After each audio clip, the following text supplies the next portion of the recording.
Mr. Bhatt asks if the budget is correlated with the stock market and how. And on a similar note, Mr. Negi wants to know, what's the expected impact of this budget on stock markets? Generally speaking, this budget does not change something radically. It definitely allocates a lot of resources to areas which will create demand. It has also incentivized in a very limited way, incentivized consumption.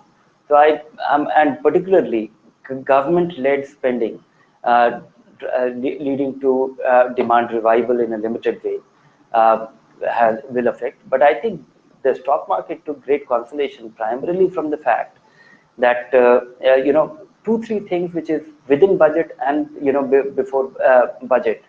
Demonetization has attracted a lot of, has driven a lot of money into the bank, and now that money is gradually, if you look at it, the FIIs have been pulling money out, but the domestic investors have been investing money, and in a fairly sustained way.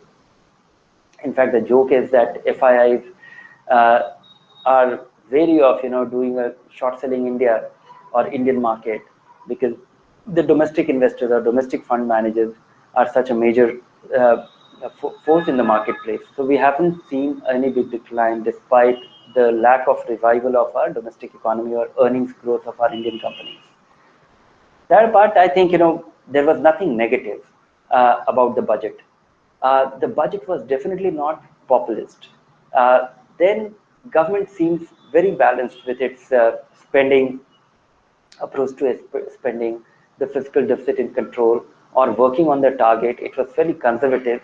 So I would say that everything remains positive for and so much money coming into the banking system, which will gradually find its way into the market even in a limited way, can reasonably counterbalance the kind of dominance we have seen from the foreign investors. So generally on the liquidity, yes, demand revival of the or I would say that companies becoming getting back their momentum again in terms of growth and rising profit. That might be some time off, but government spending in a limited way can well support that and catalyze that.